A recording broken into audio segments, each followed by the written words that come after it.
नमस्कार दोस्तों। कभी कभी यूं ही बेवजह किसी बात को लेकर हमारे मन में फिजूल तरह तरह के सवाल उठने लगते हैं। अगर कभी कोई हमें कुछ बात कह देता है तो वो बात हमारे मन में बार बार घूमते रहती हैं और उस बात को लेकर हम अक्सर बहुत तनाव में आ जाते हैं और इस वजह से हमारी सेहत पर इसका बहुत बुरा असर पड़ता है।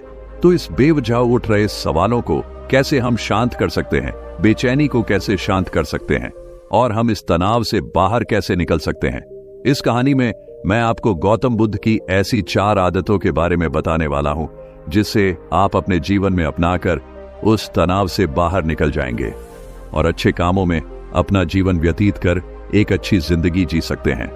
यहां पर बताई गई यह 4 आदतें आपकी पूरी जिंदगी को बदल सकती हैं। अगर आप इन 4 आदतों को अपने जीवन में अपना लेते हैं तो फिर आप अपने जीवन को एक खुशहाल जिंदगी में बदल देंगे और फिर आपका मन कभी भी बेचैन नहीं होगा, ना ही उदास रहेगी और ना ही बेफिजूल के कामों में व्यस्त रहेगा। तो आइए इस कहानी को शुरू करते हैं। एक बार एक बौद्ध भिक्षु किसी पेड़ के नीचे ध्यान कर रहा था। तभी एक राजकुमार उस भिक्षु के पास आता है और उनसे कहता है, हे महोदय, आप हमेशा कहते रहते हैं कि ध्यान करो, लेकिन मेरे लिए ध्यान करना तो दूर की बात है। मैं कुछ समय के लिए अपनी आंखें बंद करके शांति से भी नहीं बैठ पाता हूं। मेरा मन इतना बेचैन है कि यह हर समय कुछ ना कुछ सोचता रहता है। मैं जब भी ध्यान करने बैठता हूं तो मेरे अंदर विचारों का तूफान आने लगता है, लोगों के बारे में सोचकर, अपने जीवन की बीती घटनाओं के बारे में और अपने भविष्य के बारे में, और ऐसी ही न जाने कितने सारे अजीबोगरीब विचार लगातार मेरे मन में आते रहते हैं। मैं इन्हें रोकने की बहुत कोशिश करता हूं, लेकिन जब मैं इन्हें रोकने के लिए ध्यान करने की कोशिश करता हूं तो मेरा मन अशांत होने लगता है और फालतू की बातें मन में उठने लगते हैं, तो मैं ध्यान को तोड़कर बैठ जाता हूं। इतनी बातें कहने के बाद वह उस बौद्ध भिक्षु की ओर देखता है और कहता है, महोदय, कृपा करके आप मेरी इस समस्या का कोई समाधान बताएं। यह सुनकर भिक्षु ने कहा, मैं क्या समाधान बता सकता हूं? सोचो, तुम्हारा ही मन है, लेकिन यह तुम्हें कुछ देर तक आंख बंद करके बैठने भी नहीं देता है। तुमने अपने इस मन को कितना आजाद कर रखा है। राजकुमार ने कहा, महोदय, मैंने बहुत सोचा, लेकिन मुझे अपनी इस समस्या का कोई समाधान समझ नहीं आया, इसलिए मैं आपकी शरण में आया हूं। अब आप ही कोई रास्ता दिखाइए। भिक्षु ने कुछ देर तक राजकुमार के चेहरे की तरफ बड़े ध्यान से देखा और फिर कहा, ठीक है, मैं तुम्हें अपने स्वामी गौतम बुद्ध की बताई गई 4 आदत के बारे में बताऊंगा। अगर तुम ये 4 आदतें छोड़ दोगे तो फिर तुम्हारा मन लगने लगेगा और तुम्हें कभी भी बेचैनी नहीं होगी। राजकुमार पूरे ध्यान लगाकर उस बौद्ध भिक्षु की बातें सुनने लगा। भिक्षु ने कहा, पहली आदत यह है कि दूसरों के मन को पढ़ना छोड़ दो। तुम और तुम्हारे जैसे ज्यादातर लोग यही गलती करते हैं कि वो दूसरों के मन की बातों को पढ़ने का प्रयास करते हैं, जैसे कि अच्छा, सामने वाला मेरे बारे में ऐसा सोच रहा है। और यही एक आदत तुम्हें सबसे ज्यादा बेचैन और परेशान करती है। ज्यादातर समय पर लोग दूसरों के मन की बातों को गलत और नकारात्मक तरीके से ही पढ़ते हैं। जैसे कि लोग अक्सर सोचते हैं कि दूसरे लोग उनकी तरक्की से जलते हैं, उसे नीचा दिखाना चाहते हैं, उसे पसंद नहीं करते, उसकी मदद नहीं करना चाहते, और ऐसी ही ना जाने कितनी सारी नकारात्मक बातें ये लोग दूसरों के प्रति अपने अंदर बैठा लेते हैं। फिर उनके बारे में ही सोचते रहते हैं, उनसे बदला लेने के तरीके सोचते रहते हैं, उन्हें नीचा दिखाने के मौके ढूंढते रहते हैं और दूसरों के प्रति यही नकारात्मक सोच इन्हें दुखी करती है और फिर ये लोग बेचैनी महसूस करते हैं। इसलिए दूसरे लोग क्या सोच रहे हैं इसका अनुमान लगाना बंद करो। दूसरे लोगों के मन के विचारों को पढ़ने की कोशिश करना बंद करो। अगर पढ़ना ही है तो खुद के विचारों को पढ़ना शुरू करो कि तुम्हारे अंदर क्या चल रहा है। कहीं तुम नकारात्मक सोच, शिकायत या बुराई करने जैसी आदतों के शिकार तो नहीं हो रहे हो। फिर बौद्ध भिक्षु ने कहा, दूसरी आदत ये सोचना कि अगर असफल हो गए तो लोग क्या कहेंगे, कहीं लोग मुझ पे हंसेंगे तो नहीं। जो हंस रहा है उसे हंसने दो। लोगों के असफलता पर हंसना तो लोगों का धर्म है, क्योंकि अगर तुम सफल हो जाते तो यही वो लोग हैं जो तुम्हारी तारीफ करते, तुम्हें सम्मान देते, तुम पर गर्व करते। अगर तुम अपनी सफल होने पर दूसरों से तारीफ की उम्मीद करते हो तो अपनी असफलता पर उनके हंसने से तुम्हें दुखी नहीं होना चाहिए। और समस्या ही यही है कि हम इंसान असफलता को बुरा मानते हैं, जबकि असफल होना सफल होने से भी ज्यादा जरूरी है। क्योंकि बिना असफल हुए सफल इंसान के अंदर घमंड और दूसरों को खुद से छोटा समझने की भावना पैदा करती है, जबकि असफलता हमें विनम्र रहना, धैर्य रखना और लगातार प्रयास करना सिखाती है। इसलिए असफलता को बुरा मत समझो, और अगर तुम्हारे काम में असफल होने की संभावना नहीं है तो इसका अर्थ है कि तुमने अपना लक्ष्य अपनी क्षमताओं से छोटा बनाया है। और अगर लोग तुम पर हंस नहीं रहे, तुम्हें ताने नहीं मार रहे हैं, तुम्हारी बुराई नहीं कर रहे हैं, तो इसका मतलब तुम अंदर से मरे हुए हो।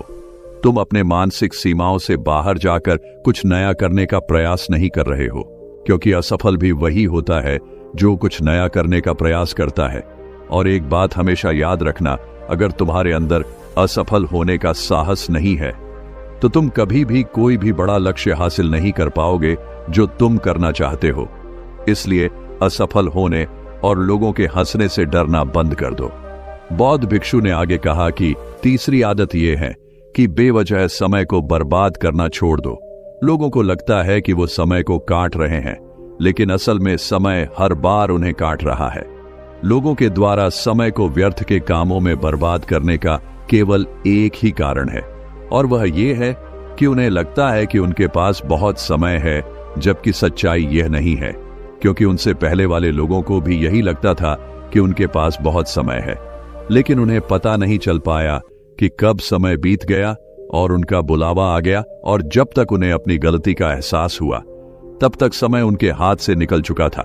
बस पश्चाताप रह गया था कि सारा जीवन व्यर्थ के कामों में बर्बाद कर दिया, और फिर इस दुनिया से बिना खुद को जाने, बिना इस जीवन की सच्चाई को समझे वो चले गए।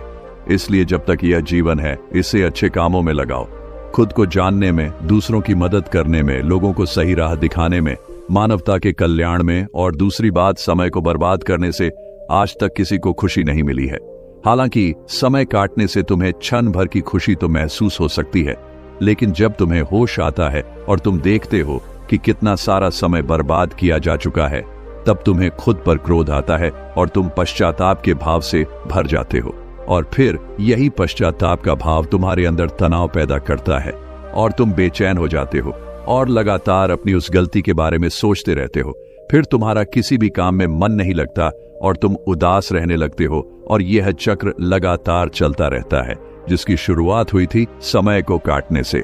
इसलिए समय को काटना बंद करो और वो करना शुरू करो जो जरूरी है। बौद्ध भिक्षु ने आगे कहा, चौथी आदत ये सोचना छोड़ दो कि मुझसे बड़े बड़े लोग नहीं कर पाए तो मैं कैसे कर पाऊंगा।